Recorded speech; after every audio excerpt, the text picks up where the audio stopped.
Empire state की बात है, और मेरा बेटा इज माय सेकंड चाइल्ड। तो वो तब 12th में था और उसने साइंस के सब्जेक्ट्स लिए थे, शौकीन बहुत था डॉक्टर बनने के लिए, और साइंस के सब्जेक्ट्स भी पसंद थे। बट जो स्टडी टेबल थी उस पे तो सिर्फ किताबें पढ़ी थी। और बेटा मेरा, ही वॉज प्लेइंग स्पोर्ट्स और he was playing the guitar. So as a mother I was a little concerned कि 12th बोर्ड है और बिना मेहनत के तो कुछ होने नहीं लगा। And as you know uncle, गुरुजी के सामने तो कुछ कह नहीं सकते थे।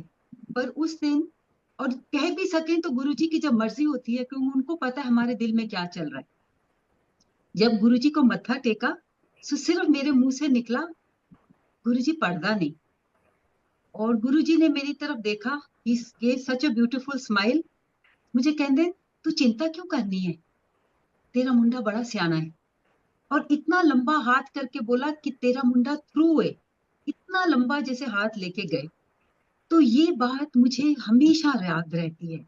और of course he did very well, and जिस he did got in the best college, but not so much because of his percentage, but because of sports quota. तो गुरुजी किस तरह से ब्लेसिंग्स करते हैं। नेशनल लेवल पे खेलता था, तो उसकी वजह से he got in the best college.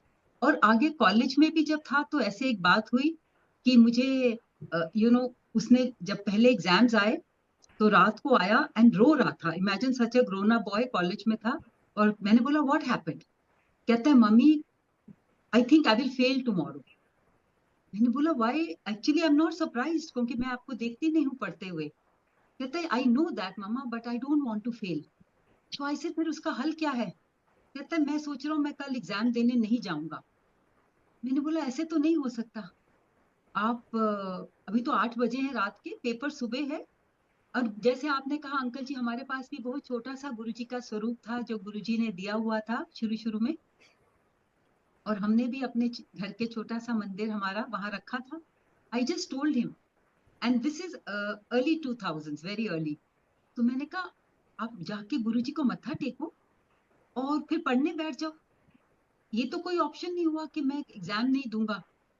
So then उसके बाद I don't know what he didn't do, but गया होगा जरूर, मत्था टेका। सुबह जब उठे, before he was leaving, so I asked him, I said, so did you were you able to study something. कहता हाँ, 5 चैप्टर मैंने कर लिए। I said don't worry, just गुरुजी का ध्यान करो और गो।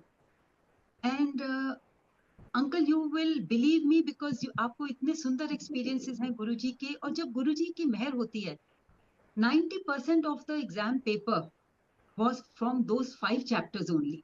राइट। तो गुरुजी बच्चों को इतना प्यार करते हैं और आपका दिल से भाव देखते हैं।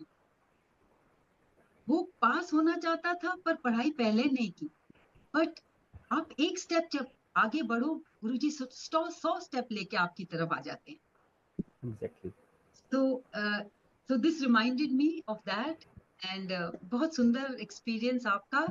एंड बच्चों के प्रति गुरुजी इतना प्यार करते बहुत हैं। प्यार, और बहुत प्यार। बच्चे तो वैसे ही प्योर होते हैं, चाहे उम्र में बड़े बिल्कुल। हो जाएं, but they are pure at heart.